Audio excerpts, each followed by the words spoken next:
Good morning. Okay, so I know you all have seen this chart. We've been using it for our grammar warm-up, but we're going back and covering a few things that I've seen us struggling with. And one thing that we have been struggling with are verb tenses. So that's when we change the verb to match when it happened. Like past tense means it's already happened. So most of the time, if a verb is past tense, all I have to do is add ed to the end. Like listened, walked, talked, and looked. So most past tense verbs, I can just add ed. Now some are irregular. That means they don't follow the ed rule. They change to a whole new word. So eat in the past becomes ate. We don't say I eated pizza. We say I ate pizza. We don't say I sleeped last night. We say I slept. It changes to slept. We don't say I sitted in my chair. We say I sat in my chair. So these are some examples of irregular verbs that do not follow the ed rule. They change to a whole new word. All right, present tense means it's happening now. So it can just be the regular word, like listen. If I'm talking about just one person, I could add an S. He listens to Miss Stamey's lesson. Okay, so it might just be the verb, or it might be the verb with an S. It could even have an ing. He is listening, if we have that helping verb is in front of it. Okay, so listen, walk, talk, look, and you can see these stay the same.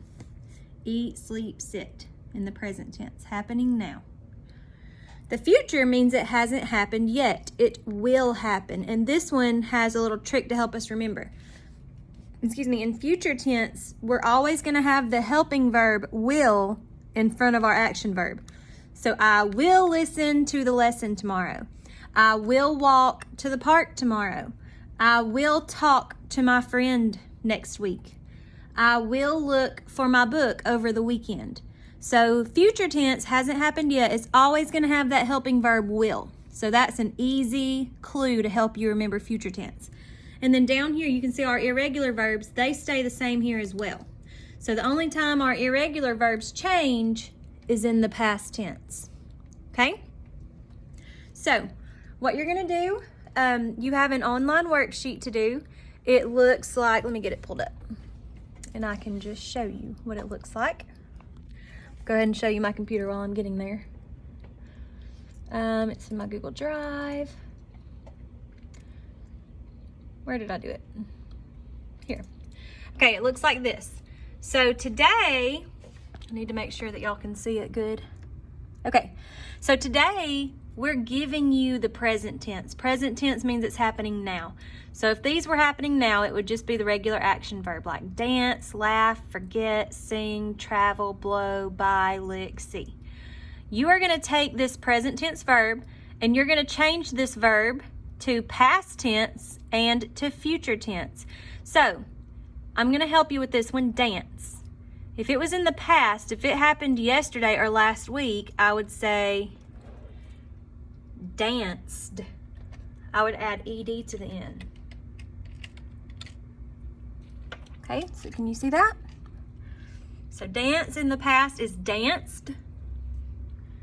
And in the future, so if it hasn't happened yet, like if it's going to happen on Sunday, let's say I have a dance recital on Sunday.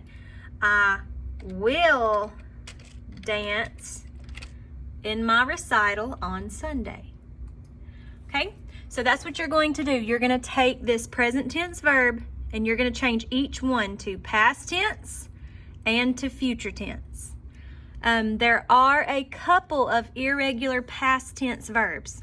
So remember, if ed won't work, it's going to change to a whole new word. I see, let's see, 1, 2, 3, 4. See, 5, they're going to be irregular past tense verbs.